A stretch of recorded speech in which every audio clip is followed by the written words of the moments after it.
Hi, welcome to this quick review overlooking assignment 2 cats and dogs for image classification and image recognition. We start off by downloading all the unnecessary packages and libraries and running them. We then imported them to our environment and we set a random seed of 100 for replicability across NumPy, random, PyTorch, and GPU.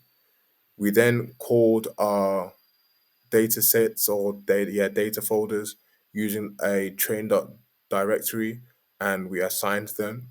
Now we did something different. After some research, we realized that we can use PyTorch and we used a link from Stack Overflow to create this. So what we did is the same thing as the Fashion MSIT where we label encoded everything. We attached 0 for cats and 1 for dogs, and then we returned the length of the image path and we used basically a code to rework it to work for this one. Then we moved on to image augmentation where we still used random horizontal flip, random rotation, two tensor, color jitter, and normalize. Once again, we used two different transforms, one for train and another one for validation. We then moved on to assigning like Fashion MSIT, but it's just a PyTorch version of a Hugging Face model.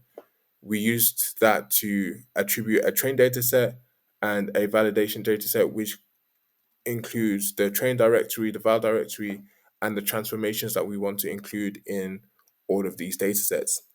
We did this and then we converted it to a data loader for sake of manageability, and we batch sized it of 32. We did apply a shuffle, so it makes sense for more accuracy. And then we did turned off the shuffle for validation because we don't need that, according to my research.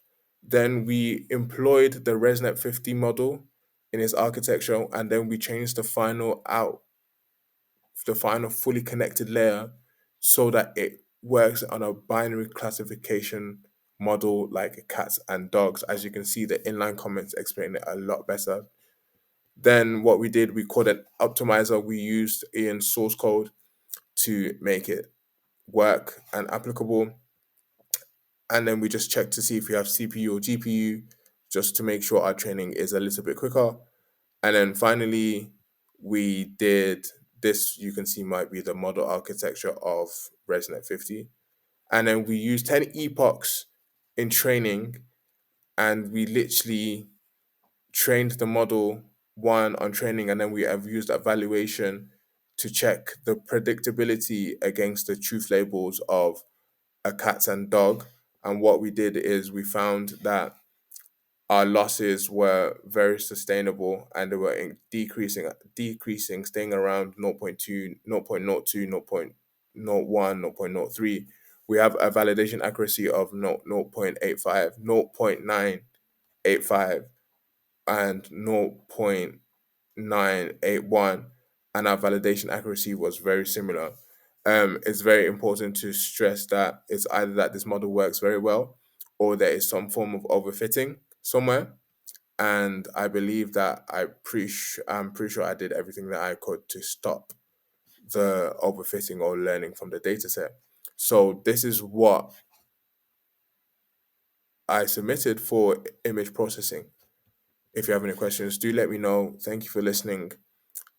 If you have any improvements that you want me to work on, please do let me know. Thank you. Have a great day.